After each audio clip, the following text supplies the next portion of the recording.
desse pequeno grupo, ele é a pessoa mais privilegiada. Por quê? Né? Por que o anfitrião tem o maior privilégio? Tudo que eu vou falar aqui não sabe, mas quem vivenciou isso também sabe. Igual a gente, nós já abrimos a nossa casa desde quando a gente casou. Quando eu converti, quem me conhecia um pouquinho antes, como ela não conheceu isso. Eu transformei da tudo. Eu tive um primeiro amor tão forte que eu já falava assim para Deus, Deus não é Deus, não é Ele. E eu orava assim, eu não converti, eu orava, e eu sou super tímida, quem quer sabe, eu sou assim de falar. Quando eu orava assim, comigo mesmo. E eu falava para Deus assim, Deus, se não for a tua vontade, eu não vou. E aí Deus me revelou, eu vou pastorar ali, eu sou pastor ali, eu posso ficar, agir, ali, tantas pessoas aqui, né, não só os pastores, para ministrar na nossa vida. Nós já fizemos um MMI 3 vezes, né, com a André do Senhor Marco aqui hoje, né. Os caminhões também, a gente já teve algumas experiências com eles também, esses pequenos grupos, porque o MMI também é um pequeno grupo, né, voltado para o casamento.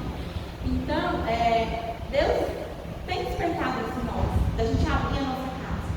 E, assim, algumas coisas, eu preciso tantas coisas para compartilhar com vocês, né, e hoje eu vou pensar nisso, né. Que eu sei dessa dificuldade que a gente tem de abrir as casas, mas eu falo para vocês tanto que isso é importante. E eu posso dizer que eu abri minha casa desde quando assim, nossa casa era um cabinho ninguém. Porque a gente quando casou, acho que mais de março, a Cláudia, não sei quem aqui teve a oportunidade de ir. A gente morava no kitnet aqui na Vila Rosa, perto do British Shopping, que era um quarto, banheiro, cozinha e convidado para casa. Então eu era tipo nem brigar, melhor de casado ali, né? A gente nem dava para esconder. E a gente passou por isso, nosso melhor de casado foi uma luta, mas a gente estava na igreja, né? O Márcio lá, a gente abriu o célula, convidava, comia papelzinho de baixo, o povo às vezes não ia minha mãe, minha sogra de dó, né? Porque a gente. Mas a gente orava, a gente abriu nossa casa, a gente nunca deixou de abrir nossa casa para isso. E a gente tentou fazer célula e teve célula do Márcio, aí o negócio do Márcio, aquele plano de evangelismo, nem cabia o gol, né? Aí a gente teve a igreja que abriu ali, né? Fruto de célula, né? Naquela igreja ali. E a gente fez parte daquilo, porque a gente deu muito com aquele pessoal ali, né? Por conta da gente ter sido evangelizado ali, né? Naquela região, através daquelas pessoas. E aí depois nós começamos, né? Entramos lá para a central da Sinfonia. E a gente sempre teve, né? Essa questão de querer estar participando, né? Então, quando a gente estava ali, a gente participava dos lados, a gente recebia com muito prazer. Quem conhece, a gente sabe, a gente gosta disso. E eu falo para vocês, não tem nada a ver, eu conversei com o pastor, não tem nada a ver com o que a gente pode oferecer, com o tamanho de casa, a gente tem que parar com isso. Por quê? Porque quando a gente morava ali, até ali na Jardim Imperial, que era o da Andréia, a gente também fez célula ali. Eu lembro que nós temos uma confraternização, uma das melhores que nós fizemos, numa varanda, e eu acho que não sei como que cabia tanta gente. E a gente tinha até uma área de lazer lá, mas a gente queria ficar em casa, que era mais aconchegante. E em todo lugar que a gente se dispõe a abrir a nossa casa, Deus abençoe. Então, Deus tem nos abençoado em tudo, a gente tem que ser grato pelo que a gente tem, sem comparar o que a gente tem. Se a gente tem, sei lá, picanha para servir, ou se a nossa casa não é toda, sempre vai ter alguém que tem mais que a gente, sempre vai ter alguém que faz mais igual eu. Vocês acham que eu vergonha de dar mais disso? A gente falou, né, que às vezes não tem tempo, né, eu vou lá e compro um bolinho, e a gente tem menos tempo que eu, confesso para vocês, mas ela faz comida, gente, que dá vergonha de fazer comida para ela hoje, né? E aí um dia que eu resolvo fazer comida, abençoada, eu estava de jejum e comeu. Levou a marmita lá para a casa dela. Então, gente, vai acontecer às vezes, a gente está com a casa bagunçada, já aconteceu, né? A gente tem mais intimidade, né? A gente não desmarca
um desafio muito grande para mim, ele nativo.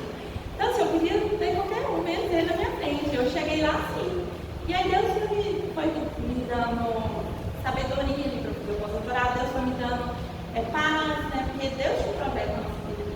Não só na nossa vida acadêmica, mas também espiritual. A gente congregou. Nós não nos afastamos da igreja, nós tivemos experiências incríveis ali, né? Testemunhos.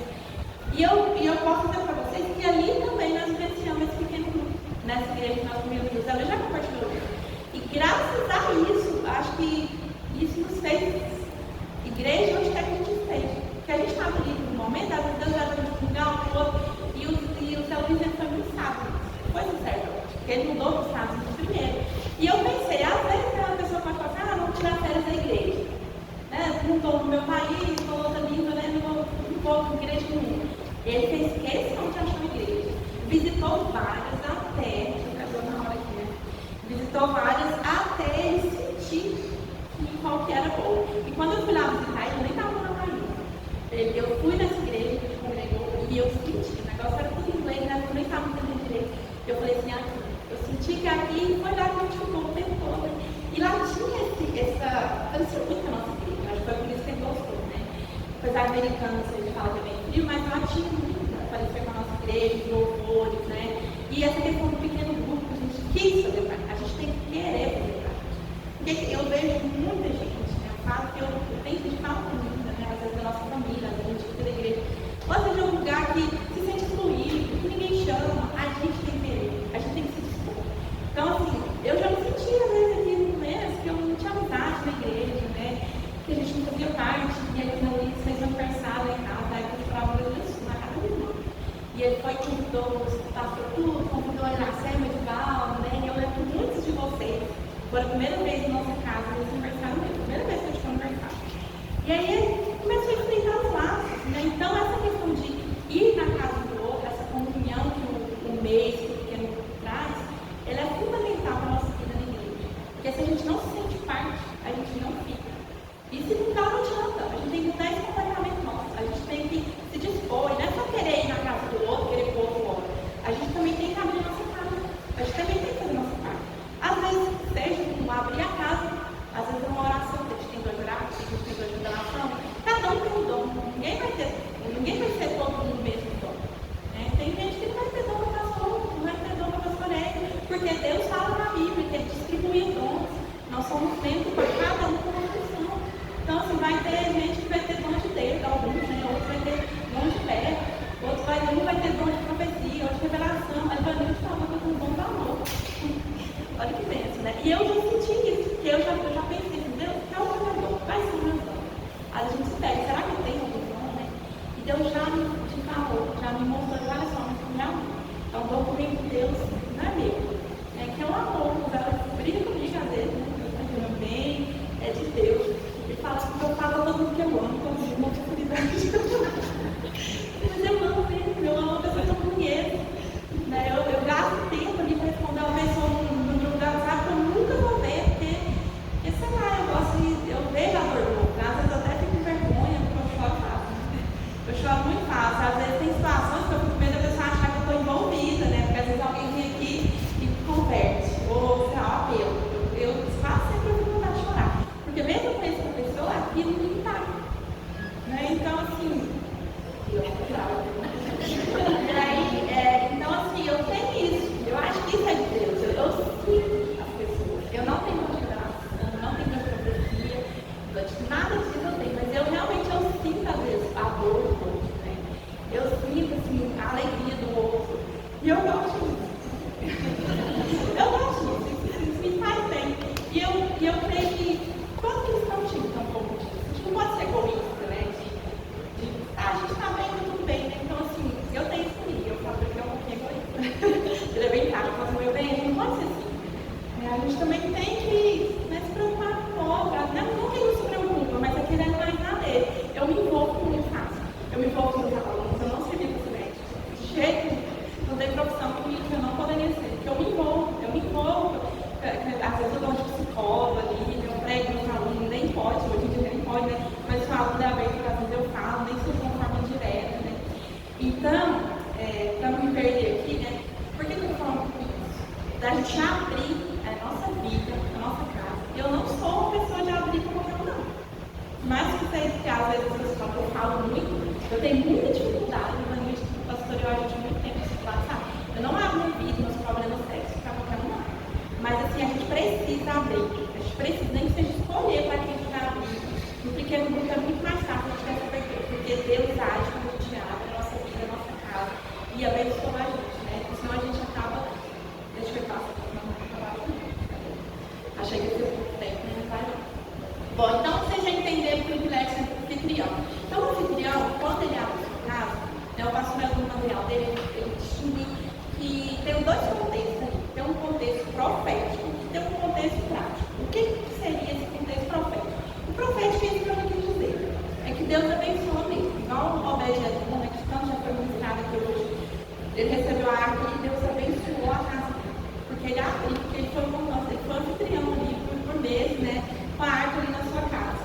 Então é nesse sentido, né, essa bênção, né, espiritual, vamos dizer assim. Então abra a sua casa, né, receba, né, um mês em sua casa, que vocês vão ver a unção sobre a sua casa, sobre a sua família, milagres acontecendo não só sobre a sua vida, a sua casa, mas também com todo mundo que participa, mas quem recebe tem um poder sobrenatural. Eu posso dizer para vocês que a gente já foi anfitrião diversas vezes, né? E qual que é o contexto prático? Vamos ser práticos, né? Usar uma ferramenta. É uma oportunidade que a gente tem de evangelizar. Evangelizar a nossa família, às vezes, evangelizar amigos, evangelizar vizinhos, né? É uma oportunidade que a gente não vai ter essa oportunidade de trazer algum estranho, né? Porque às vezes o colega de trabalho é um estranho, ele não vai vir na igreja com você, mas às vezes ele vai na sua casa, né? Então, às vezes, assim, a gente tem a oportunidade de estar evangelizando na nossa casa. Porque na igreja a gente não tem essa oportunidade, a gente recebe, mas a gente evangeliza, porque evangeliza os pastores. Na nossa casa, todos nós podemos evangelizar. Então, tanto que isso multiplica, né? Então, todo mundo aqui tem um círculo de amizade, de família, né? Então, isso multiplica. Nesse sentido, né, que seria um contexto prático. Né? E criar vínculos, novos relacionamentos, né? Novos convertidos. Ou que seja, né, pessoas crentes voltar para a igreja também, né? Ou criar laços ali na igreja, às vezes fortalecer o vínculo entre os crentes também, né? Porque a gente também evangeliza os crentes. A gente precisa ser evangelizado o tempo todo, né? Bom, qual que é o fundamento 2? São 4, deixa eu só para demorar. O fundamento 2 é o cumprimento da missão da igreja. E tem um papel social e espiritual. Vamos falar disso. Quais são esses objetivos desse fundamento que é a missão da igreja? Aqui está listado 4 objetivos. O primeiro dele é a comunhão, né? O segundo é o companheirismo. O terceiro é o evangelismo. E o quarto é a intercessão. Vou falar um pouquinho de cada um, né, nessa visão que o pastor trouxe para nós do mês. O que seria cada um desses objetivos dessa missão do mês, né? Dessa missão do mês, dessa missão da igreja. Porque o mês anda mais aqui um pedacinho da igreja. Porque o propósito maior é o quê? É a igreja. Então, o que seria isso, né? Primeiro, a comunhão.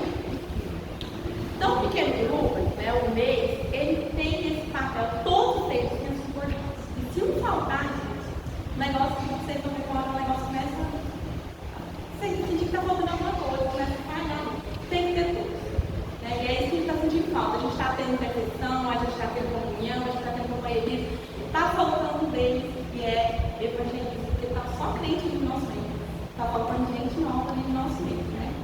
Então, esse vínculo de amizade é um dos objetivos do mês. Esse viver amoroso, igual a gente falou de família, de saber. A gente só sabe da vida dos nossos amigos aqui da igreja quando a gente tem um pequeno grupo.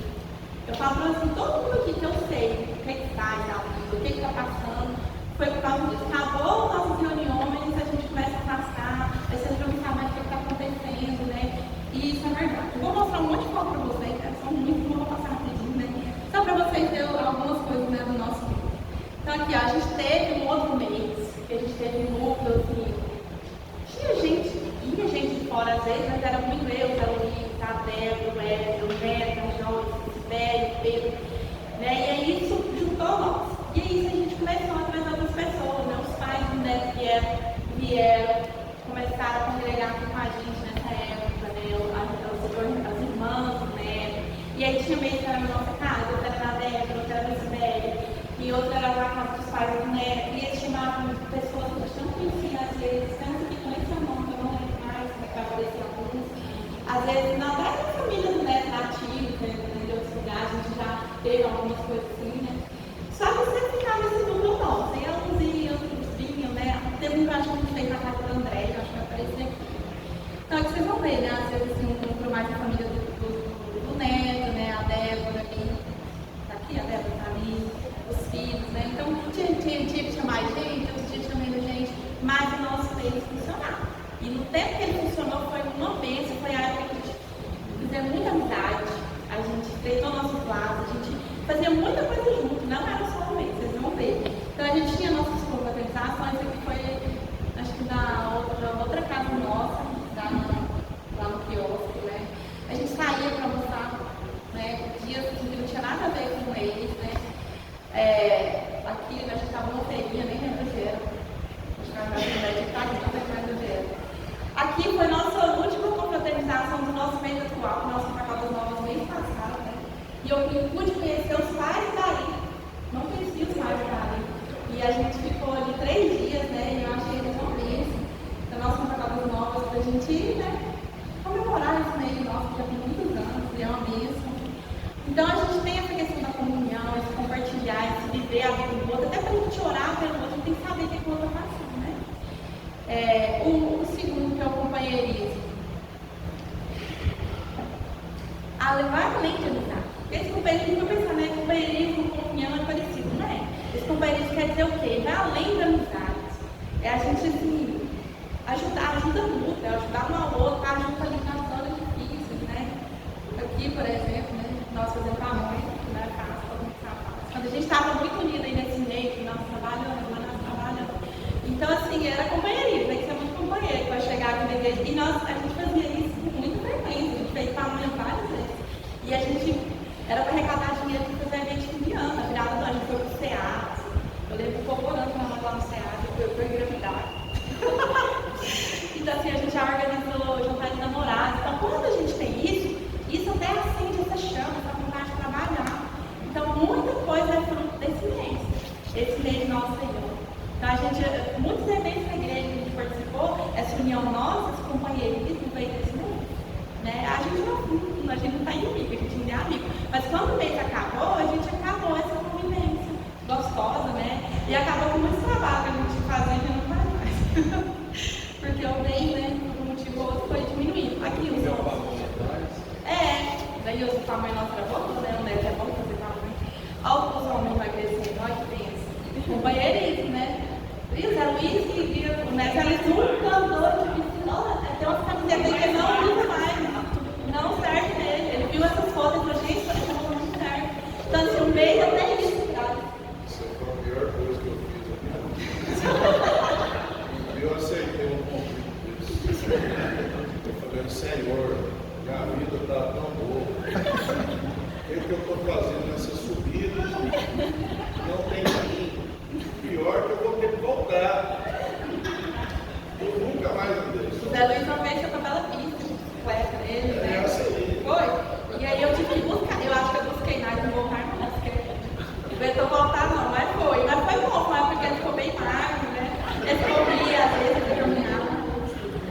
Bom, o terceiro, né? Então, o primeiro é comunhão. O segundo, companheirismo. Estão acompanhando aí?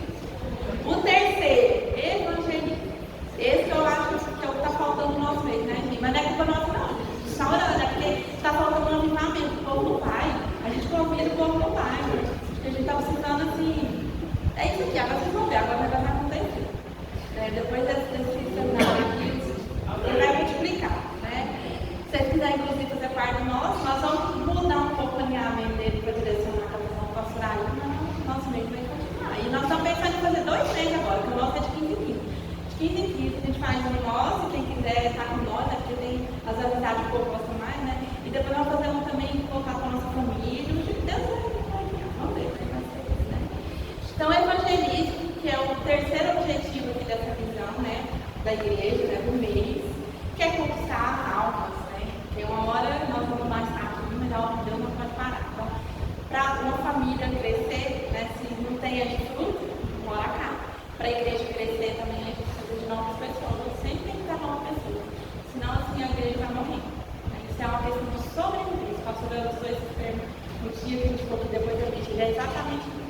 a questão de sobrevivência. A igreja só sobrevive, né, se a gente estiver evangelizando novas pessoas, novos convertidos. Todos nós aqui um dia somos novos convertidos. Né? E isso tem que acontecer sempre, não pode acabar. Então, pequenos grupos, eles servem como